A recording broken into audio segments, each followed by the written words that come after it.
ਬਿਸਮਿਲ੍ਲਾਹਿਰ ਰਹਿਮਾਨ ਰਹੀਮ ਤੇ ਅਸਲਾਮ ਅਲੈਕਮ।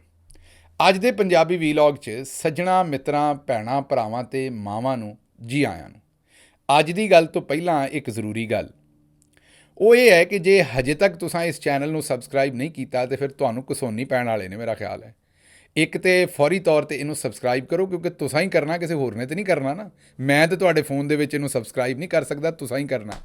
ਇੱਕ ਤੇ ਇਹਨੂੰ ਸਬਸਕ੍ਰਾਈਬ ਕਰੋ ਇਸ ਚੈਨਲ ਨੂੰ, ਤਾਂ ਕਿ ਤਗੜਾ ਹੋਵੇ, ਇਹਦੀ ਆਵਾਜ਼ ਤਗੜੀ ਹੋਵੇ ਤੇ ਦੂਰ ਤੱਕ ਜਾਵੇ, ਸਾਡੇ ਜ਼ਿਆਦਾ ਤੋਂ ਜ਼ਿਆਦਾ ਪਿੰਡਾਂ ਵਾਲਿਆਂ ਤੱਕ ਪਹੁੰਚੇ। ਤੇ ਇਹ ਜਿਹੜੀ ਬਰੀਕ ਕਾਰਵਾਈਆਂ ਪਾਉਂਦੇ ਨੇ ਤੇ ਬਰੀਕ ਗੋਲੀਆਂ ਜਿਹੜੀਆਂ ਦਿੰਦੇ ਨੇ ਤੇ ਬਰੀਕ ਕੁਸ਼ਤੇ ਜਿਹੜੇ ਦਿੰਦੇ ਨੇ ਇਹ ਝੂਠ ਫੈਲਾਉਣ ਵਾਲੇ, ਇਹਨਾਂ ਦੇ ਝੂਠ ਦਾ ਨਤਾਰਾ ਕਰ ਸਕੀਏ, ਚਾਨਣ ਪਾ ਕੇ ਲੋਕਾਂ ਨੂੰ ਦੱਸ ਸਕੀਏ ਵੀ ਖਬਰ ਅਸਲ ਦੇ ਵਿੱਚ, ਖਬਰ ਦਾ ਅਗਲਾ ਤੇ ਪਿਛਲਾ ਪਾਸਾ ਅਸਲ ਦੇ ਵਿੱਚ ਹੈ ਕੀ ਹੈ। ਇੱਕ ਤੇ ਇਹ ਗੱਲ। ਦੂਜੀ ਗੱਲ ਅੱਜ ਤੋਂ ਅਸੀਂ ਇਹ ਕਰਾਂਗੇ ਵੀ ਤੁਸੀਂ ਜਿਹੜੇ ਕਮੈਂਟਸ ਦਿੰਦੇ ਹੋ, ਫੀਡਬੈਕ ਦਿੰਦੇ ਹੋ, ਤੁਸੀਂ ਚਾਨਣ ਪਾਉਂਦੇ ਹੋ ਆਪਣੇ ਵੱਲੋਂ ਇਸ ਵੀਲੌਗ ਦੇ ਥੱਲੇ, ਉਹ ਤੁਹਾਡੇ ਕਮੈਂਟਸ ਵੀ ਤੁਹਾਡੇ ਨਾਂ ਦੇ ਨਾਲ ਸ਼ੇਅਰ ਕਰਿਆ ਕਰਾਂਗੇ। ਜੇ ਤੁਸੀਂ ਨਹੀਂ ਚਾਹੁੰਦੇ ਕਿ ਤੁਹਾਡਾ ਨਾਂ ਸ਼ਾਮਿਲ ਕੀਤਾ ਜਾਏ ਤਾਂ ਕਮੈਂਟਸ ਦੇ ਥੱਲੇ ਲਿਖ ਦਿਆ ਕਰੋ ਕਿ ਸਾਡਾ ਨਾਂ ਸ਼ਾਮਿਲ ਨਾ ਕੀਤਾ ਜਾਏ। ਕਿਸੇ ਸਿਕਿਉਰਿਟੀ ਦੀ ਵਜ੍ਹਾ ਤੋਂ ਤੁਸੀਂ ਨਹੀਂ ਚਾਹੁੰਦੇ ਤੁਹਾਡਾ ਨਾਂ ਆਵੇ ਤਾਂ ਉਸ ਕਮੈਂਟ ਦੇ ਥੱਲੇ ਲਿਖ ਦੇਣਾ, ਫਿਰ ਤੁਹਾਡਾ ਨਾਂ ਅਸੀਂ ਉਹਦੇ ਸ਼ਾਮਿਲ ਨਹੀਂ ਕਰਾਂਗੇ, ਕਮੈਂਟ ਭਾਵੇਂ ਕਰੀਏ। ਅੱਜ ਤੋਂ ਅਸੀਂ 1 2 3 ਕਮੈਂਟ ਹਰ ਰੋਜ਼ ਕੋਸ਼ਿਸ਼ ਕਰਿਆ ਕਰਾਂਗੇ ਤੁਹਾਡੇ ਰੱਖਣ ਦੇ, ਤਾਂ ਕਿ ਤੁਹਾਡੀ ਰਾਏ ਜਿਹੜੀ ਆਉਂਦੀ ਹੈ ਉਹ ਵੀ ਮੁਤਬਰ ਹੈ, ਉਹ ਤੋਂ ਅਸੀਂ ਸਿੱਖੀਏ ਵੀ, ਤੁਸੀਂ ਇੱਕ ਦੂਜੇ ਦੀ ਰਾਏ ਤੋਂ ਸਿੱਖੋ ਤੇ ਅੱਗੇ ਰਲ ਕੇ ਤੁਰੀਏ। ਅੱਛਾ ਜੀ, ਹੁਣ ਆਉਣੇ ਅੱਜ ਦੀ ਗੱਲ। ਅੱਜ ਦੀਆਂ 2-3 ਗੱਲਾਂ ਨੇ। ਪਹਿਲੀ ਗੱਲ ਤਾਂ ਇਹ ਹੈ ਕਿ ਨੂਨ ਲੀਗ ਵਾਲਿਆਂ ਨੇ ਇੱਕ ਟਿਕਟੋਕਰ ਕੁੜੀ ਜਿਹੜੀ ਹੈ ਉਹਨੂੰ ਬਣਾ ਛੱਡਿਆ MNA, ਤੇ ਪੈ ਗਿਆ ਉੱਤੇ ਰੌਲਾ ਤੇ ਉੱਤੇ ਤੂਫਾਨ ਮਚਿਆ, ਤੇ ਨੂਨ ਲੀਗ ਦੀਆਂ ਦੂਜੀਆਂ ਜ਼ਨਾਨੀਆਂ ਜਿਹੜੀਆਂ ਉਹ ਅਸਤੀਫੇ ਦਿੰਦੀਆਂ ਫਿਰਦੀਆਂ ਨੇ। ਇਹ ਸਾਡੀ ਸਮਝ ਤੋਂ ਬਾਹਰ ਹੈ ਕਿ ਇਸ ਗੱਲ ਤੇ ਐਡਾ ਫੱਡਾ ਪਾਉਣ ਦੀ ਕੀ ਲੋੜ ਸੀ, ਕਿਉਂਕਿ ਇਹਨਾਂ ਸਿਫਤਾਂ ਦੀ ਵਜ੍ਹਾ ਤੋਂ ਸਾਡੀ ਬਾਜੀ ਮਰੀਮ ਵਜ਼ੀਰ ਆਲਾ ਬਣਾਈ ਹੈ ਤੇ ਉਹਨੂੰ ਵੀ MNA ਬਣਾ ਛੱਡਣਾ ਸੀ, ਕਿਹੜਾ ਐਡਾ ਰੌਲਾ ਹੈ। ਦੂਜੀ ਜਿਹੜੀ ਗੱਲ ਐਹਸਨ ਇਕਬਾਲ ਸਾਹਿਬ ਆਖਿਆ ਹੈ ਕਿ ਮੈਂ ਜਿਹੜਾ ਹੈ ਨਾ ਬੜਾ ਪਰੇਸ਼ਾਨ ਹੈ, ਆਪਣੇ ਹਲਕੇ ਵਾਲਿਆਂ ਤੋਂ ਦਗਾਬਾਜ਼ ਨਿਕਲੇ ਨੇ ਮੇਰੇ ਹਲਕੇ ਵਾਲੇ, ਉਹਨਾਂ ਮੇਰਾ ਮਾਣ ਨਹੀਂ ਰੱਖਿਆ, ਮੇਰੀ ਇੱਜ਼ਤ ਨਹੀਂ ਪੂਰੀ ਕੀਤੀ। ਇੱਥੋਂ ਤੁਸੀਂ ਆਪ ਹਿਸਾਬ ਲਾ ਲਓ ਵੀ ਭਾਈ ਹੁਣੀ ਮੰਨ ਗਏ ਨੇ ਵੀ ਮੈਂ ਹਾਰਿਆ। ਅੱਗੇ ਤੁਰਨੇ ਇਹ ਵੀ ਗੱਲ ਕਰਾਂਗੇ। ਤੇ ਤੀਸਰੀ ਗੱਲ ਇਹ ਹੈ ਕਿ ਬਾਜੀ ਮਰੀਮ ਨੇ ਅੱਜ ਆਖਿਆ ਹੈ ਕਿ ਸਾਡੀ ਗੁੱਥੀ, ਸਾਡਾ ਤੋੜਾ ਤੇ ਸਾਡਾ ਬੂਥਾ। ਜਿਨ੍ਹਾਂ ਨੂੰ ਗੁੱਥੀ ਨਹੀਂ ਸਮਝ ਆਉਂਦੀ, ਬੋਰੀ ਨੂੰ ਗੁੱਥੀ ਆਖਿਆ ਜਾਂਦਾ, ਤੋੜਾ ਵੀ ਬੋਰੀ ਨੂੰ, ਜ਼ਰਾ ਛੋਟੀ ਬੋਰੀ ਹੋਵੇ ਤਾਂ ਉਹਨੂੰ ਤੋੜਾ ਆਖ ਦਿੰਦੇ ਪੰਜਾਬੀ 'ਚ। ਤੇ ਸਾਡੀ ਗੁੱਥੀ, ਸਾਡਾ ਤੋੜਾ ਤੇ ਸਾਡਾ ਬੂਥਾ, ਅਸੀਂ ਜੋ ਦਿਲ ਕਰੇ ਉਹਦੇ ਉੱਤੇ ਲਾਈਏ, ਸਾਡੇ 'ਤੇ ਕੋਈ ਕਾਨੂੰਨ ਜਿਹੜਾ ਅਮਲ ਨਹੀਂ ਕਰਦਾ। ਇਹ ਵੀ ਗੱਲ ਤੁਹਾਨੂੰ ਜਿਹੜੀ ਹੈ ਉਹ ਤੁਹਾਡੇ ਸਾਹਮਣੇ ਰੱਖਾਂਗੇ। ਹੁਣ ਉਹਨੇ ਪਹਿਲੀ ਗੱਲ ਹੈ ਜੀ, ਅੱਜ ਦੀ ਜਿਹੜੀ ਗੱਲ ਹੈ ਉਹਦੇ 'ਚ ਪਹਿਲੀ ਗੱਲ ਹੈ ਟਿਕਟੋਕਰ ਕੁੜੀ ਜਿਹੜੀ ਨੂਨ ਲੀਗ ਦੀ ਇੱਕ ਵਰਕਰ ਹੈ, ਨਾਂ ਉਹਦਾ ਮਰੀਮ। ਹਾਂਜੀ, ਉਹਦਾ ਨਾਮ ਹੀ ਮਰੀਮ ਹੈ, ਮਰੀਮ ਇਕਰਾਮ ਉਹਦਾ ਨਾਂ ਹੈ। ਨੂਨ ਲੀਗ ਦੀ ਉਹ ਵਰਕਰ ਹੈ ਤੇ ਨੂਨ ਲੀਗ ਦੇ ਸਾਰੇ ਲੋਕਾਂ ਦੇ ਨਾਲ ਤਸਵੀਰਾਂ ਉਹਦੀਆਂ ਮੌਜੂਦ ਨੇ ਤੇ ਸਾਰੀ ਐਕਟੀਵਿਟੀ ਵੀ ਨੂਨ ਲੀਗ ਕਰਦੀ ਹੈ। ਲੇਕਿਨ ਇਹਦੇ 'ਚ ਇਹਨੇ ਇੱਕ ਬਰੀਕ ਕੰਮ ਪਾਇਆ, ਜਿਹੜਾ ਹੁਣ ਜਦੋਂ ਇਹਦਾ ਨਾਂ MNA ਵਾਸਤੇ ਆਇਆ ਤੇ ਉਸ ਵੇਲੇ ਪਬਲਿਕ 'ਚ ਆ ਗਈ ਹੈ ਕੁੜੀ। ਉਹ ਕੰਮ ਇਹਨੇ ਇਹ ਪਾਇਆ ਕਿ 9 ਮਈ ਵਾਲੇ ਦਿਨ ਇਹਨੇ PTI ਦਾ ਝੰਡਾ ਫੜ ਕੇ, PTI ਦੇ ਰੰਗ ਦੇ ਕੱਪੜੇ ਪਾ ਕੇ ਤੇ ਉੱਥੇ ਜਾ ਆਪਣੀ PTI ਦੀ ਸਪੋਰਟਰ ਬਣ ਕੇ। ਹੁਣ ਜਦੋਂ ਅਸੀਂ ਵੀਡੀਓ ਇਹਦੀਆਂ ਵੇਖਦੇ ਹਾਂ ਤਾਂ ਉਹਦੇ ਵਿੱਚ ਲੱਗਦਾ ਵੀ ਲੋਕਾਂ ਨੂੰ ਇਹ ਆਖਣ ਡਈ ਵੀ ਜਾਓ ਵੀ ਅੱਗੇ ਅੱਗ ਲਾਓ, ਆਪ ਵੀ ਲਾਉਂਦੀ ਹੋਏਗੀ, ਆਪ ਵੀ ਇਹਨੇ ਸਾਰਾ ਕੁਝ ਕੀਤਾ ਹੋਏਗਾ ਤੇ ਦੂਜੇ ਲੋਕਾਂ ਨੂੰ ਵੀ ਉਕਸਾਇਆ।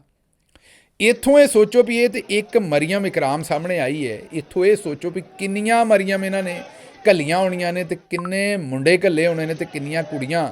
ਇਹ ਚੌਧਰੀ ਨਿਜ਼ਾਮਦੀਨ ਤੇ ਨੂਨ ਲੀਗ ਨੇ ਰਲ ਕੇ ਜਿਹੜੀ ਕਾਰਵਾਈ ਪਾਈ ਸੀ 9 ਮਈ ਵਾਲੀ ਸਾਡੇ ਤੇ, ਇਹਦੇ ਵਿੱਚ ਹੁਣ ਤੁਸੀਂ ਆਪ ਵੇਖੋ ਵੀ ਇਹਨਾਂ ਦੇ ਆਪਣੇ ਬੰਦੇ ਕਿੰਨੇ ਨੇ। ਤੇ ਇਹ ਨੂਨ ਲੀਗ ਦੀ ਖਾਸ ਬੰਦੀ ਜਿਹਨੂੰ ਹੁਣ ਇਹਨਾਂ ਨੇ MNA ਬਣਾ ਛੱਡਿਆ, ਮਤਲਬ ਆਮ ਨਹੀਂ ਇੱਕ ਵਰਕਰ ਉਹਨਾਂ ਦੀ, MNA ਉਹਨੂੰ ਬਣਾ ਛੱਡਿਆ। ਉਹ ਸੋਚੋ ਕਿ ਉਹ ਉੱਥੇ ਜਾ ਕੇ ਅੱਗ ਲਾਉਂਦੀ ਰਹੀ ਹੈ, ਲਵਾਉਂਦੀ ਰਹੀ ਹੈ ਤੇ ਸਾਰੇ ਕੰਮ ਕਰਦੀ ਰਹੀ। ਇੱਥੋਂ ਤੁਹਾਨੂੰ ਇੱਕ ਤੇ ਚਾਨਣ ਹੋ ਗਿਆ ਵੀ 9 ਮਈ ਇਹਨਾਂ ਦਾ ਆਪਣਾ ਕੀਤਾ ਹੋਇਆ ਸੀ, PTI ਤੇ ਪਾਉਣਾ ਸੀ। ਇਹ ਜਿਵੇਂ ਪਿੰਡਾਂ ਦੇ ਵਿੱਚ ਲੋਕੀ ਆਪੇ ਹੀ ਕੋਈ ਨਾ ਕੋਈ ਕਸਬ ਕਰਕੇ ਤੇ ਕਿਸੇ ਮਾੜੇ ਬੰਦੇ ਤੇ ਪਾ ਦਿੰਦੇ ਨੇ, ਉਹ ਪੂਰੇ ਦਾ ਪੂਰਾ ਹਿਸਾਬ ਬਣਾਇਆ ਹੁੰਦਾ ਕਿਸੇ ਮਾੜੇ ਬੰਦੇ ਨੂੰ ਪੁਲਿਸ ਕੋਲੋਂ ਫੜਾਉਣ ਲਈ, ਆਪੇ ਹੀ ਕਾਰਵਾਈ ਪਾ ਕੇ ਤੇ ਉਹਦੇ 'ਚ ਉਹਨੂੰ ਮਾੜੇ ਬੰਦੇ ਨੂੰ ਫਸਾ ਦਿੰਦੇ ਨੇ। ਇੱਥੇ ਵੀ ਚੌਧਰੀ ਨਿਜ਼ਾਮਦੀਨ ਤੇ ਨੂਨ ਲੀਗ ਨੇ ਰਲ ਕੇ ਕਸਬ ਸਾਰਾ ਆਪ ਕੀਤਾ। ਉੱਥੇ ਇਹੋ ਜਿਹੀਆਂ ਕੁੜੀਆਂ ਤੇ ਮੁੰਡੇ ਘੱਲੇ ਆਪਣੇ ਵੱਲੋਂ, ਜਿਨ੍ਹਾਂ ਉੱਥੇ ਅੱਗਾਂ ਲਵਾਈਆਂ ਤੇ ਲਾਈਆਂ ਤੇ ਸਾਰਾ ਕੁਝ ਕੀਤਾ ਤੇ ਪਾ ਨੂਨ ਲੀਗ ਦੇ ਦਿੱਤਾ, ਬਾਅਦ ਦੇ ਵਿੱਚ PTI ਤੇ ਦਿੱਤਾ। ਅੱਛਾ, ਇਹ ਤਾਂ ਗੱਲ ਹੋ ਗਈ। ਪਹਿਲੀ ਚੋਰੀ ਤੁਹਾਨੂੰ ਦੱਸਿਆ ਵੀ ਇਹ ਬੀਬੀ ਇੱਕ ਥਾਂ ਤੇ ਨਹੀਂ, ਫਿਰ ਇਹ ਜ਼ਮਾਨ ਪਾਰਕ ਵੀ ਜਾਂਦੀ ਰਹੀ, ਹਰ ਥਾਂ ਤੇ ਜਾਂਦੀ ਰਹੀ, ਏਡੀ ਸ਼ੈਤਾਨ ਹੈ। ਲੇਕਿਨ ਰੌਲਾ ਇਹ ਹੈ ਕਿ ਨੂਨ ਲੀਗ ਵਾਲਿਆਂ ਨੂੰ ਇਤਰਾਜ਼, ਇੱਕ ਤੇ ਨੂਨ ਲੀਗ ਵਾਲੇ, ਅਸੀਂ ਇਤਰਾਜ਼ ਨਹੀਂ ਕਰਦੇ, ਸਾਡੀਆਂ ਤਾਂ ਸਾਰੀਆਂ ਬੱਚੀਆਂ ਨੇ, ਭੈਣਾਂ ਨੇ। ਅੱਛਾ, ਤੁਹਾਨੂੰ ਇਹ ਵੀ ਇਤਰਾਜ਼ ਹੁੰਦਾ ਜਦੋਂ ਮੈਂ ਬਾਜੀ ਮਰੀਮ ਨੂੰ ਭੈਣ ਆਨਾ, ਕਈ ਥੱਲੇ ਉੱਥੇ ਕਮੈਂਟ ਕਰਦੇ ਨੇ ਕਿ ਬਾਜੀ ਨਾ ਆਖਿਆ ਕਰੋ, ਇਸ ਬੱਚੀ ਨੂੰ ਹੁਣ ਮੈਂ ਭੈਣ ਆਖਣ ਡਿਆ, ਬੱਚੀ ਆਖਣ ਡਿਆ। ਫਿਰ ਤੁਹਾਨੂੰ ਵੇਖੋ ਗੱਲ ਇਹ ਹੈ ਕਿ ਤੁਹਾਡਾ ਕੋਈ ਦੁਸ਼ਮਣ ਹੈ, ਸੱਜਣ ਹੈ, ਜਿੱਡਾ ਵੀ ਕੋਈ ਭੈੜਾ ਹੈ, ਚੰਗਾ ਹੈ, ਸਾਡਾ ਜਿਹੜਾ ਪੰਜਾਬ ਹੈ, ਪਾਕਿਸਤਾਨ ਹੈ, ਉਹਦੀ ਜਿਹੜੀ ਸਕਾਫਤ ਹੈ, ਉਹਦੇ 'ਚ ਧੀਆਂ ਭੈਣਾਂ ਸਾਂਝੀਆਂ ਅਸੀਂ ਆਖੀ ਦੀਆਂ। ਇਹ ਠੀਕ ਹੈ, ਇਹ ਜ਼ਾਲਮ ਨੇ, ਇਹ ਭੈੜੇ ਲੋਕੀ ਨੇ, ਲੇਕਿਨ ਵੇਖੋ ਧੀਆਂ ਭੈਣਾਂ ਦੀ ਇੱਜ਼ਤ ਤੇ ਬਰਾਬਰ ਤੇ ਕਰਨੀ ਪੈਣੀ ਹੈ। ਇਹ ਤਾਂ ਮੁਨਾਫਕਤ ਅਸੀਂ ਨਹੀਂ ਕਰ ਸਕਦੇ, ਇਹਨਾਂ ਵਾਲਾ ਇਹ ਚੱਜ, ਇਹਨਾਂ ਵਾਲੀ ਇਹ ਬੇਸ਼ਰਮੀ ਅਸੀਂ ਨਹੀਂ ਕਰ ਸਕਦੇ। ਜਿਵੇਂ ਇਹ ਸਾਡੀਆਂ ਧੀਆਂ ਭੈਣਾਂ ਨੂੰ ਇੱਜ਼ਤ ਨਹੀਂ ਦਿੰਦੇ, ਸਾਡੇ ਕੋਲੋਂ ਕੰਮ ਨਹੀਂ ਹੋ ਸਕਦਾ ਵੀ ਅਸੀਂ ਇਹਨਾਂ ਦੀ ਇੱਜ਼ਤ ਨਾ ਕਰੀਏ। ਤੁਸੀਂ ਮੇਰੇ ਤੇ ਜਿੰਨਾ ਮਰਜ਼ੀ ਹਮਲਾ ਕਰੋ, ਜਿੰਨਾ ਮਰਜ਼ੀ ਅਟੈਕ ਕਰੋ, ਲੇਕਿਨ ਕਿਉਂਕਿ ਬਾਜੀ ਮਰੀਮ ਇੱਕ ਔਰਤ ਹੈ, ਮੇਰੇ ਤੋਂ ਉਮਰ 'ਚ ਵੀ ਵੱਡੀ ਹੈ ਤਾਂ ਵਧੇਰ ਵੱਡੀ ਬਾਜੀ, ਲੇਕਿਨ ਬਹਰਹਾਲ ਉਮਰ 'ਚ ਵੱਡੀ ਹੈ। ਇਸ ਲਈ ਮੈਂ ਉਹਨਾਂ ਨੂੰ ਜਾਂ ਤਾਂ ਕੋਈ ਖਾਲਾ ਮਾਸੀ ਚਾਚੀ ਆਖਾਂ ਤੇ ਫਿਰ ਉਹਨਾਂ ਗੁੱਸਾ ਕਰਨਾ ਹੈ। ਇਸ ਲਈ ਬਾਜੀ ਦਾ ਲਫ਼ਜ਼ ਠੀਕ ਹੈ, ਮੋਤਬਰ ਵੀ ਹੈ, ਇੱਜ਼ਤ ਵੀ ਹੈ, ਇਹਤਰਾਮ ਵੀ ਹੈ। ਤੇ ਬਾਕੀ ਜਿਹੜੀ ਮੈਂ ਉਹਨਾਂ ਦੇ ਉੱਤੇ ਜਿਹੜੀ ਤਨਕੀਦ ਕਰਦਾ ਉਹ ਤਾਂ ਤੁਹਾਡੇ ਸਾਹਮਣੇ ਉਹ ਤਾਂ ਚੱਲਦੀ ਰਹੇਗੀ ਸਿਆਸੀ ਤੌਰ ਤੇ। ਜਿਹੜੇ ਗੰਦ ਬਾਜੀ ਮਰੀਮ ਨੇ, ਉਹਨਾਂ ਦੇ ਪਿਓ ਨੇ, ਉਹਨਾਂ ਦੇ ਚਾਚੇ ਨੇ ਮਾਰੇ ਨੇ, ਵੀ ਲੋਕਾਂ ਦੀਆਂ ਔਰਤਾਂ ਦੀਆਂ ਇੱਜ਼ਤਾਂ ਉਛਾਲੀਆਂ ਨੇ, ਉਹ ਨਾ ਅਸੀਂ ਕਰ ਸਕਦੇ, ਨਾ ਸਾਡੇ 'ਚ ਹੌਸਲਾ, ਨਾ ਅਸੀਂ ਕਰਨਾ ਹੈ। ਬਹਰਹਾਲ ਵਾਪਸ ਆਨੇ ਮਰੀਮ ਇਕਰਾਮ ਦੇ ਉੱਤੇ। ਮਰੀਮ ਇਕਰਾਮ ਸਾਹਿਬਾ ਨੇ ਕਾਰਵਾਈ ਇਹ ਪਾਈ ਹੈ ਜਨਾਬ ਕਿ ਉਹਨਾਂ ਨੇ ਜਿਹੜਾ ਟਿਕਟੌਕ ਦਾ ਮਾਮਲਾ ਜਿਹੜਾ ਹੋਇਆ ਨਾ ਜੀ ਉਹਨਾਂ ਦਾ, ਉਹਦੇ ਵਿੱਚ ਬਹੁਤ ਸਾਰੀਆਂ ਉਹਨਾਂ ਦੀਆਂ ਕੋਈ ਵੀਡੀਓ ਨੇ ਐਸੀਆਂ, ਕਈ ਤਾਂ ਅਸੀਂ ਵਿਖਾ ਵੀ ਨਹੀਂ ਸਕਦੇ। ਕਈ ਸਾਰੀਆਂ ਵੀਡੀਓ ਇਹੋ ਜਿਹੀਆਂ ਨੇ ਜਿਹੜੀਆਂ ਕਿਉਂਕਿ ਧੀਆਂ ਭੈਣਾਂ ਸਾਰੀਆਂ ਸਾਡੇ ਵੀਡੀਓ ਵੇਖਦੀਆਂ ਨੇ ਤੇ ਅਸੀਂ ਉਹ ਵੀਡੀਓ ਵਿਖਾ ਵੀ ਨਹੀਂ ਸਕਦੇ। ਸਾਡੇ ਵੀਲੌਗ 'ਚ ਕਮ ਅਜ਼ ਕਮ ਉਹ ਨਹੀਂ ਆਉਣੀਆਂ ਚਾਹੀਦੀਆਂ ਜਿਹੜੀਆਂ ਨੂਨ ਲੀਗ ਵਾਲੇ ਆਪ ਸ਼ੇਅਰ ਕਰਨ ਡਏ ਨੇ ਤੇ ਆਖਣ ਡਏ ਨੇ ਕਿ ਬਈ ਇਹ ਜਿਹੜੀ ਬੱਚੀ ਹੈ, ਜਿਹੜੇ ਇਹ ਕੰਮ ਕਰਦੀ ਰਹੀ ਹੈ, ਉਹਨੂੰ ਇੱਥੋਂ ਤੱਕ ਇਲਜ਼ਾਮ ਲਾ ਰਹੇ ਨੇ ਕਿ ਇਹਦੀ ਵੀਡੀਓ ਫਲਾਣੇ ਨਾਲ ਹੈ ਤੇ ਫਲਾਣੇ ਦੀ ਵੀਡੀਓ ਫਲਾਣੇ ਨਾਲ ਤੇ ਫਲਾਣੇ। ਇਹ ਘਟੀਆ ਗੱਲਾਂ ਹੁੰਦੀਆਂ ਨੇ, ਨਹੀਂ ਕਰਨੀਆਂ ਚਾਹੀਦੀਆਂ। ਮੈਂ ਦੁਬਾਰਾ ਕਹਾਂਗਾ, ਸਿਆਸਤ ਨੂੰ ਸਿਆਸਤ ਹੀ ਰਹਿਣਾ ਚਾਹੀਦਾ, ਇਹਨਾਂ ਚੀਜ਼ਾਂ ਤੇ ਨਹੀਂ ਆਉਣਾ ਚਾਹੀਦਾ। ਬਹਰਹਾਲ ਨੂਨ ਲੀਗ ਵਾਲੇ ਛਿੜੇ ਹੋਏ ਨੇ, ਸ਼ੁਰੂ ਹੋਏ ਹੋਏ ਨੇ ਤੇ ਉਹਨਾਂ ਨੇ ਆਖਿਆ ਕਿ ਜਨਾਬੇ ਆਲੀ ਇਹ ਜਿਹੜੀ ਕੁੜੀ ਹੈ ਇਹਨੂੰ ਕਿਸੇ ਸੂਰਤ MNA ਨਹੀਂ ਸੀ ਬਣਾਉਣਾ ਚਾਹੀਦਾ ਨੂਨ ਲੀਗ ਨੂੰ। ਇਹ ਗੱਲ ਇੱਥੋਂ ਤੱਕ ਨਹੀਂ ਮੁੱਕੀ, ਬਲਕਿ ਜਿਹੜੀ ਡਸਕੇ ਤੋਂ ਇਹਨਾਂ ਦੀ ਇੱਕ MNA ਸਾਹਿਬਾ ਸਨ, ਨੌਸ਼ੀਨ ਇਫਤਖਾਰ ਸਾਹਿਬਾ, ਜਿਹੜੀਆਂ ਕੋਈ ਵੂਮਨ ਵਿੰਗ ਨੂੰ ਵੀ ਸ਼ਾਇਦ ਹੈੱਡ ਕਰਦੀਆਂ ਨੇ ਜਾਂ ਔਰਤਾਂ ਦੀਆਂ ਸੀਟਾਂ ਦੇ ਉੱਤੇ ਉਹਨਾਂ ਨੂੰ ਕੋਈ ਅਹੁਦਾ ਦਿੱਤਾ ਹੋਇਆ ਹੈ, ਉਹਨਾਂ ਨੇ ਅਸਤੀਫਾ ਵੀ ਦੇ ਦਿੱਤਾ। ਕਹਿਣ ਵਾਲਿਆਂ ਵੱਲੋਂ ਇਹ ਦੱਸਿਆ ਗਿਆ ਹੈ, ਨੂਨ ਲੀਗ ਵਾਲਿਆਂ ਵੱਲੋਂ ਦੱਸਿਆ ਗਿਆ ਹੈ ਇਹ ਸੋਸ਼ਲ ਮੀਡੀਆ 'ਤੇ, ਕਿ ਉਹਨਾਂ ਅਸਤੀਫਾ ਦੇ ਦਿੱਤਾ ਅਤੇ ਕੰਮ ਬੜਾ ਭਖ ਗਿਆ। ਅਤੇ ਫਿਰ ਇੱਕ ਇਹਨਾਂ ਦੇ ਬੜੇ ਕਰੀਬੀ ਸਹਾਫੀ ਨਵਾਂ ਭਾਈ ਨੇ ਸਾਡੇ, ਉਹ ਮਤਲਬ ਪਟਵਾਰੀ ਸਹਾਫੀ ਨੇ, ਉਹ ਜਿਹੜੇ ਉਹਨਾਂ ਵੀ ਇਹ ਖਬਰ ਦਿੱਤੀ। ਉਹਨਾਂ ਕਿਹਾ ਜੀ ਮੀਆਂ ਨਵਾਜ਼ ਸ਼ਰੀਫ ਨੇ ਕਿਹਾ ਸੀ ਕਿ ਇਹਨੂੰ ਸੀਟ ਨਹੀਂ ਦੇਣੀ, ਇਹਨੂੰ MPA ਦੀ ਸੀਟ 'ਤੇ ਕਿਤੇ ਥੱਲੇ ਰੱਖੋ, ਅਤੇ ਕਿਸੇ ਨੇ ਫਿਰ ਜ਼ਾਤੀ ਪਸੰਦ ਦੇ ਉੱਤੇ ਇਹਨਾਂ ਦਾ ਨਾਂ ਚੁੱਕ ਕੇ ਉੱਤੇ ਕਰ ਦਿੱਤਾ ਹੈ। ਨਾਂ ਚੁੱਕ ਕੇ ਕਿਵੇਂ ਉੱਤੇ ਹੁੰਦੇ ਨੇ ਇਹ ਸਾਨੂੰ ਨਹੀਂ ਪਤਾ, ਲੇਕਿਨ ਕੋਈ ਨਾ ਕੋਈ ਇਹਦੇ ਵਿੱਚ ਜੈਕ ਲੀਵਰ ਕੋਈ ਲੱਗਾ ਹੋਏਗਾ ਨਾ ਕਿਸੇ ਕਿਸਮ ਦਾ ਜੈਕ ਲੱਗਾ ਹੋਏਗਾ ਜਿਹਦੇ ਨਾਲ ਚੁੱਕ ਕੇ ਨਾਂ ਉੱਤੇ ਹੋ ਗਿਆ ਲਿਸਟ ਦੇ ਵਿੱਚ। ਉਂਝ ਜੈਕ ਲੱਗਣ ਤੋਂ ਬਗੈਰ ਇਹ ਕੰਮ ਨਹੀਂ ਹੋ ਸਕਦਾ। ਉਹ ਹੁਣ ਰੁਪਈਆਂ ਪੈਸਿਆਂ ਦਾ ਜੈਕ ਲੱਗਾ, ਕੋਈ ਰਿਸ਼ਤੇਦਾਰੀ ਦਾ ਜੈਕ ਲੱਗਾ, ਉਹ ਪਸੰਦ ਨਾ ਪਸੰਦ ਦਾ ਜੈਕ ਲੱਗਾ, ਉਹ ਕਿਹੜਾ ਜੈਕ ਲੱਗਾ ਇਹ ਸਾਨੂੰ ਨਹੀਂ ਪਤਾ। ਬਹਰਹਾਲ ਇਹ ਰੌਲਾ ਪਿਆ ਜੀ, ਅਤੇ ਹੁਣ ਜ਼ਨਾਨੀਆਂ ਦੇ ਵਿੱਚ ਖੂਬ ਘਮਸਾਨ ਦੀ ਜੰਗ ਹੈ, ਇੱਕ ਦੂਜੇ ਨੂੰ ਗੰਦਾ ਕਰਨ ਡਏ ਨੇ, ਲੇਕਿਨ ਉਹਦੇ 'ਚ ਫਾਇਦਾ ਇਹ ਨਿਕਲਿਆ ਉਹ ਸਾਰੇ ਗੰਦਾ ਕਰਨ 'ਚ ਕਿ ਗੱਲ ਨਿੱਤਰ ਕੇ ਸਾਹਮਣੇ ਆ ਗਈ ਹੈ ਕਿ ਇਹ ਕੁੜੀ ਐਡੀ ਵੱਡੀ ਫਸਾਦੀ ਹੈ ਜਿਹੜੀ 9 ਮਈ 'ਚ ਸਾਰਾ ਕਾਰਾ ਇਸ ਆਪ ਕੀਤਾ ਅਤੇ ਪਾ ਇਹਨਾਂ ਨੇ PTI 'ਤੇ ਦਿੱਤਾ। ਇਹ ਇੱਕ ਤਾਂ ਤੁਹਾਨੂੰ ਖਬਰ ਦੇਣੀ ਸੀ।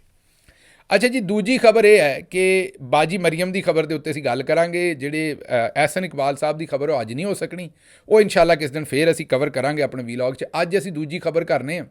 ਬਾਜੀ ਮਰੀਮ ਕੋਲੋਂ ਕਿਸੇ ਨੇ ਸਵਾਲ ਪੁੱਛਿਆ ਕਿ ਬਾਜੀ ਜੀ ਜਿਹੜਾ ਆਟਾ ਸ਼ਾਟਾ ਦੇ ਰਹੇ ਹੋ ਲੋਕਾਂ ਨੂੰ, ਇਹਦੇ ਵਿੱਚ ਤੁਹਾਨੂੰ ਮੈਂ ਪਹਿਲਾਂ ਹੀ ਦੱਸਿਆ ਵੀ ਇਸ ਆਟੇ 'ਚ ਕਈ ਘਪਲੇ ਨੇ। ਪਹਿਲਾਂ ਤਾਂ ਖਰੀਦਣਾ, ਆਵਾਮ ਦਾ ਪੈਸਾ ਕੋਈ 30 ਅਰਬ ਰੁਪਈਆ, ਇਹ ਜਿਹੜਾ 30 ਅਰਬ ਰੁਪਈਆ ਇਹਦੇ ਨਾਲ ਇਹ ਕਾਰਵਾਈ ਹੈ। ਇੱਕ ਤਾਂ ਪਹਿਲਾਂ ਇਹਦੀ ਖਰੀਦਦਾਰੀ ਜਿਹੜੀ ਮਾਲ ਦੀ ਹੋ ਰਹੀ ਹੈ ਨਾ, ਉਹਦੇ 'ਤੇ ਮੁਬੈਨਾ ਤੌਰ 'ਤੇ ਜਿਹੜੀਆਂ ਸਟੋਰੀਆਂ ਆ ਰਹੀਆਂ ਨੇ, ਬੋਬਕ ਸਾਹਿਬ ਨੇ ਇੱਕ ਸਟੋਰੀ ਦਿੱਤੀ ਸੀ ਕਿ ਇਹ ਨੂਨ ਲੀਗ ਦੇ ਜਿਹੜੇ ਜੱਜ ਸਾਹਿਬ ਨੇ MNA ਉਕਾੜੇ ਤੋਂ, ਉਹਨਾਂ ਦੀ ਨਿਯਮਤ ਬਨਾਸਪਤੀ ਤੋਂ ਘਿਓ ਖਰੀਦਿਆ ਜਾ ਰਿਹਾ। ਇੱਕ ਤਾਂ ਪਹਿਲਾਂ ਆਪਣੇ ਬੰਦਿਆਂ ਕੋਲੋਂ ਸੌਦਾ ਖਰੀਦਣਗੇ, ਉਹਦੇ ਵਿੱਚੋਂ ਮਾਲ ਪਾਣੀ ਕਮਾਉਣਗੇ, ਮਹਿੰਗੇ ਦਾਮੋਂ ਖਰੀਦਣਗੇ, ਜਿਹੜਾ 10 ਰੁਪਈਏ ਦੀ ਸ਼ੈ 15 ਦੀ ਖਰੀਦਣਗੇ। ਇੱਕ ਤਾਂ ਉਸ ਪਾਸਿਓਂ ਮਾਲ ਬਣੇਗਾ।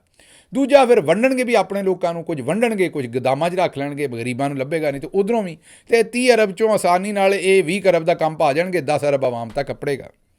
ਬਹਰਹਾਲ ਇਹ ਜਿਹੜਾ ਜੋ ਵੀ ਦੇ ਰਹੇ ਨੇ, ਉਹ ਜਿਹੜਾ ਤੋੜਾ ਹੈ ਨਾ ਬੋਰੀ, ਉਹਦੇ ਉੱਤੇ ਨਵਾਜ਼ ਸ਼ਰੀਫ ਸਾਹਿਬ ਦਾ, ਉਹ ਹਿੰਦੁਸਤਾਨੀ ਫਿਲਮਾਂ 'ਚ ਤੇ ਉਹ ਥੋਬੜਾ ਆਖਦੇ ਨੇ, ਵੈਸੇ ਉਹਨੂੰ ਮੂੰਹ ਵੀ ਆਖਦੇ ਨੇ, ਅਤੇ ਪੰਜਾਬੀ 'ਚ ਉਹਨੂੰ ਬੂਥਾ ਵੀ ਆਖਦੇ ਨੇ। ਲਫ਼ਜ਼ ਕਈ ਵਾਰੀ ਲੋਕਾਂ ਨੂੰ ਬੁਰੇ ਲੱਗ ਜਾਂਦੇ ਨੇ, ਹਾਲਾਂਕਿ ਪੰਜਾਬੀ ਦੇ ਵਿੱਚ ਉਹਨੂੰ ਬੂਥਾ ਆਖਦੇ ਨੇ, ਅਤੇ ਮਾਵਾਂ ਬੱਚਿਆਂ ਨੂੰ ਆਖਦੀਆਂ ਨੇ ਜਾ ਪੁੱਤਰ ਬੂਥਾ ਧੋ ਲੈ ਆਪਣਾ। ਅਤੇ ਉਹ ਹੁਣ ਕਹਿਣ ਦਾ ਮਕਸਦ ਮੇਰਾ ਇਹ ਹੈ ਕਿ ਨਵਾਜ਼ ਸ਼ਰੀਫ ਸਾਹਿਬ ਦਾ ਉਹਦੇ 'ਤੇ ਬੂਥਾ ਲੱਗਾ। ਇੱਕ ਸਹਾਫੀ ਨੇ ਮਰੀਮ ਸਾਹਿਬਾ को सवाल की ਕੀਤਾ ਅਤੇ जवाब की आया, ਇਹ सुनो।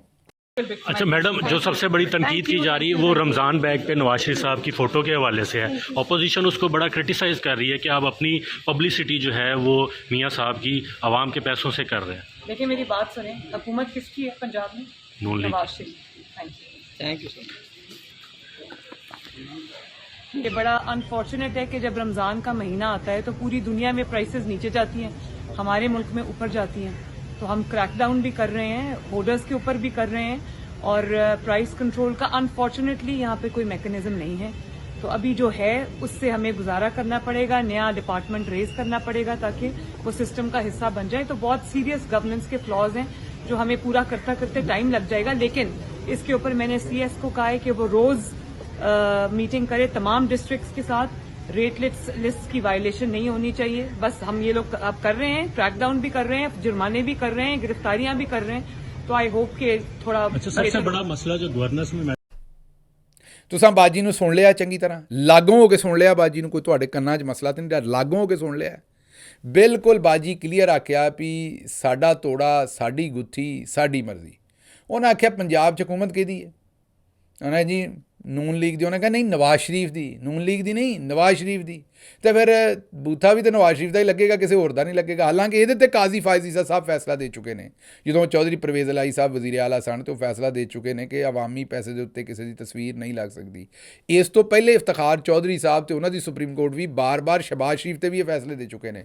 ਜਦੋਂ ਉਹ ਲਟਰੀਨਾਂ ਦੇ ਸਾਹਮਣੇ ਵੀ ਬੈਤੁਲ ਖਲਾ ਜਿੱਥੇ ਲੋਕੀ ਰਫਾ ਹਾਜਤ ਵਾਸਤੇ ਜਾਂਦੇ ਨੇ, ਉਹਦੇ ਬਾਹਰ ਵੀ ਸ਼ਬਾਜ਼ ਸ਼ਰੀਫ ਨੇ ਅੰਦਰ ਤੇ ਬਾਹਰ ਤਸਵੀਰਾਂ ਲਾਈਆਂ ਸਨ। ਹੁਣ ਇਹ ਮੈਨੂੰ ਸਮਝ ਨਹੀਂ ਵੀ ਉਹ ਤਸਵੀਰ ਜਮਾਲ ਘੋਟੇ ਦਾ ਕੰਮ ਕਰਦੀ ਸੀ ਜਾਂ ਕਿਹੜਾ ਕੰਮ ਕਰਦੀ ਸੀ ਜਿਹੜੀ ਬਾਥਰੂਮਾਂ ਸ਼ਬਾਜ਼ ਸ਼ਰੀਫ ਸਾਹਿਬ ਨੇ ਆਪਣੀ ਤਸਵੀਰ ਕਿਉਂ ਲਾਈ ਸੀ। ਇਹਦੇ 'ਤੇ ਕਿਸ ਦਿਨ ਫਿਰ ਚਾਨਣ ਪਾਵਾਂਗੇ, ਪੂਰਾ ਟੌਪਿਕ ਹੈ ਚਾਨਣ ਪਾਉਣ ਵਾਲਾ, ਲੇਕਿਨ ਇੱਥੇ ਫਿਰ ਕਿਸ ਦਿਨ ਪਾਵਾਂਗੇ। ਅੱਜ ਸਿਰਫ ਗੱਲ ਮਰੀਮ ਬਾਜੀ ਦੀ ਹੋਣ ਡਈ ਹੈ ਤੇ ਮਰੀਮ ਬਾਜੀ ਨੇ ਆਖਿਆ ਵੀ ਸਾਡਾ ਕਾਨੂੰਨ ਹੈ, ਇੱਥੇ ਨਾ ਸਾਡੇ 'ਤੇ ਸੁਪਰੀਮ ਕੋਰਟ ਚੱਲਦੀ ਹੈ, ਨਾ ਕੁਛ ਹੋਰ ਚੱਲਦੀ ਹੈ, ਹਕੂਮਤ ਨਵਾਜ਼ ਸ਼ਰੀਫ ਦੀ ਹੈ ਤੇ ਬੂਥਾ ਵੀ ਨਵਾਜ਼ ਸ਼ਰੀਫ ਦਾ ਲੱਗੇਗਾ। ਹੁਣ ਕਰ ਲਓ ਗੱਲ, ਹੁਣ ਕਹਿ ਲਓ ਘਿਓ ਨੂੰ ਭਾਂਡਾ, ਕਰ ਲਓ ਘਿਓ ਨੂੰ ਭਾਂਡਾ। ਹੁਣ ਤਾਂ ਕੁਝ ਨਹੀਂ ਹੋ ਸਕਦਾ, ਗਈ ਭੈਂਸ ਪਾਣੀ ਮੇ, ਗਈ ਮੱਝ ਪਾਣੀ 'ਚ, ਹੈਂ ਜੀ। ਹੁਣ ਬਾਜੀ ਮਰੀਮ ਨੇ ਗੱਲ ਸਿੱਧੀ ਕਹਿ ਦਿੱਤੀ ਹੈ, ਹੁਣ ਨਾ ਕਿਸੇ ਕਾਜ਼ੀ ਫਾਇਜ਼ ਈਸਾ ਸਾਹਿਬ ਨੂੰ ਹੋਸ਼ ਆਉਣੀ ਹੈ। ਜਦੋਂ PTI ਦੀ ਹਕੂਮਤ ਸੀ ਨਾ, ਤੁਹਾਨੂੰ ਸਿਰਫ ਮੈਂ ਚੇਤੇ ਕਰਾ ਦੇਣਾ, ਤੁਹਾਨੂੰ ਪਤਾ ਹੈ ਜਿਹੜੇ ਬੋਰਡ ਸ਼ੋਰਡ ਬਣਦੇ ਨੇ ਤਾਂ 5-7 ਰੰਗ ਹੀ ਇਸਤੇਮਾਲ ਹੁੰਦੇ ਨੇ ਨਾ ਜ਼ਿਆਦਾ, ਜਾਂ ਹਰਾ ਰੰਗ ਇਸਤੇਮਾਲ ਹੁੰਦਾ ਹੈ, ਜਾਂ ਕੋਈ ਸਫੇਦ ਹੁੰਦਾ ਹੈ, ਜਾਂ ਕਾਲਾ ਹੁੰਦਾ ਹੈ, ਜਾਂ ਨੀਲਾ ਹੁੰਦਾ ਹੈ, ਜਾਂ ਲਾਲ ਹੁੰਦਾ ਹੈ। 4-5 ਰੰਗ ਹੀ ਨੇ ਜ਼ਿਆਦਾ ਜਿਹੜੇ ਅਸੀਂ ਇਸਤੇਮਾਲ ਕਰਦੇ ਹਾਂ ਲਿਖਾਈ ਲਖੂਈ ਬੋਰਡਾਂ 'ਚ, ਤੁਹਾਨੂੰ ਪਤਾ ਹੀ ਜਿੱਥੇ ਵੇਖਦੇ ਹੋ। ਜਦੋਂ PTI ਦੀ ਹਕੂਮਤ ਸੀ ਤੇ ਕਿਤੇ ਲਾਲ ਔਰ ਹਰਾ, ਪਾਕਿਸਤਾਨ ਦਾ ਰੰਗ ਹਰਾ, ਇਸ ਲਈ ਹਰ ਚੀਜ਼ ਸਰਕਾਰ ਹਰੀ, ਸਰਕਾਰ ਦੀਆਂ ਨੰਬਰ ਪਲੇਟਾਂ ਹਰੀਆਂ, ਹਰ ਚੀਜ਼ ਹਰੀ ਹੈ ਤੇ ਲਾਲ ਰੰਗ ਜ਼ਿਆਦਾ ਉੱਠਦਾ ਹੈ, ਨੀਲਾ ਲਾਲ ਇਸਤੇਮਾਲ ਹੁੰਦੇ ਨੇ। ਤੇ PTI ਦੀਆਂ ਜ਼ਿਆਦਾ ਜਿਹੜੀਆਂ PTI ਦਾ ਝੰਡਾ ਹੈ ਉਹਦੇ ਵਿੱਚ ਵੀ ਲਾਲ ਰੰਗ ਹੈਗਾ ਜ਼ਾਹਿਰ ਹੈ। ਇਸੇ ਤਰੀਕੇ ਨਾਲ ਨੂਨ ਲੀਗ ਦੇ ਝੰਡੇ 'ਚ ਹਰਾ ਰੰਗ ਹੈ। ਤੇ ਹੁਣ ਜਿਹੜੀ ਵੀ ਇਹਨਾਂ ਦੀ ਕੋਈ ਤਕਰੀਬ ਹੋਏਗੀ ਉਹਦੇ ਜੇ ਹਰਾ ਰੰਗ ਹੋਏ ਤਾਂ ਅਸੀਂ ਕੀ ਇਤਰਾਜ਼ ਕਰ ਦਿਆਂਗੇ? ਲੇਕਿਨ ਇਹ ਐਡੇ ਬਦੀਦ ਸਨ, ਐਡੇ ਮੁਨਾਫਿਕ ਸਨ। ਜਦੋਂ ਪਾਕਿਸਤਾਨ ਤਹਿਰੀਕ ਇਨਸਾਫ ਦੀ ਹਕੂਮਤ ਸੀ, ਅਗਰ ਪਿੱਛੇ ਬੋਰਡ ਦੇ ਉੱਤੇ ਹਰਾ ਤੇ ਲਾਲ ਰੰਗ ਆ ਜਾਂਦਾ ਸੀ ਨਾ, ਤੇ ਆਂਦੇ ਸਨ ਇਹ PTI ਦਾ ਝੰਡਾ, ਇਹਦੀ ਅਸੀਂ ਇਜਾਜ਼ਤ ਨਹੀਂ ਦੇਣੀ। ਹੈਲਥ ਕਾਰਡ 'ਤੇ ਅਗਰ ਡਿਜ਼ਾਈਨ ਦੇ ਨਾਲ ਕੋਈ ਲਾਲ ਲਿਖਾਈ ਹੋ ਜਾਂਦੀ ਸੀ ਨਾ, ਜਾਂ ਥੱਲੇ ਹਰੀ ਜ਼ਮੀਨ ਹੁੰਦੀ ਸੀ ਤੇ ਉੱਤੇ ਲਾਲ ਲਿਖਾਈ ਹੋ ਜਾਂਦੀ ਸੀ, ਬੇਸ ਉਹਦੀ ਹਰੀ ਹੁੰਦੀ ਸੀ, ਤੇ ਉਸ ਵੇਲੇ ਇਹ ਰੌਲਾ ਪਾ ਦਿੰਦੇ ਸਨ ਕਿ PTI ਦੇ ਪਰਚਮ ਦੀ ਪ੍ਰਚਾਰ ਹੋ ਰਹੀ ਹੈ ਜੀ, ਇਹਨੂੰ ਬੰਦ ਕਰੋ ਜੀ ਫੌਰੀ ਤੌਰ 'ਤੇ। ਤੇ ਹੁਣ ਵੇਖੋ ਆਪ ਬਾਜੀ ਮਰੀਮ ਆਂਦੀ ਹੈ ਵੀ ਸਾਡੀ ਗੁੱਥੀ, ਸਾਡਾ ਤੋੜਾ ਤੇ ਸਾਡੀ ਮਰਜ਼ੀ। ਹੁਣ ਇਹਦੇ ਵਿੱਚ ਮੈਂ ਕੀ ਗੱਲ ਆਖਾਂ, ਇਸ ਤੋਂ ਬਾਅਦ ਕੀ ਗੱਲਾਂ ਤੁਹਾਨੂੰ ਦੱਸਾਂ ਜਾਂ ਕੀ ਨਾ ਦੱਸਾਂ, ਉਹ ਤੁਹਾਡੇ ਸਾਹਮਣੇ ਹੈ। ਮੇਰਾ ਖਿਆਲ ਮੈਨੂੰ ਮਜ਼ੀਦ ਇੱਥੇ ਤਬਸਰਾ ਕਰਨ ਦੀ ਲੋੜ ਨਹੀਂ। ਹੁਣ ਵੇਖਦੇ ਹਾਂ ਕਾਜ਼ੀ ਸਾਹਿਬ ਨੂੰ ਵੀ ਉਹ ਮੁਨਾਫਕਤ ਹੀ ਕਰਦੇ ਨੇ ਜਾਂ ਇਸ ਵਾਰੀ ਵੀ ਕੋਈ ਫੈਸਲਾ ਦਿੰਦੇ ਨੇ। ਇਹਦੇ ਨਾਲ ਹੀ ਹੁਣ ਮੈਨੂੰ ਇਜਾਜ਼ਤ ਦਿਓ। ਰੱਬ ਰਾਖਾ।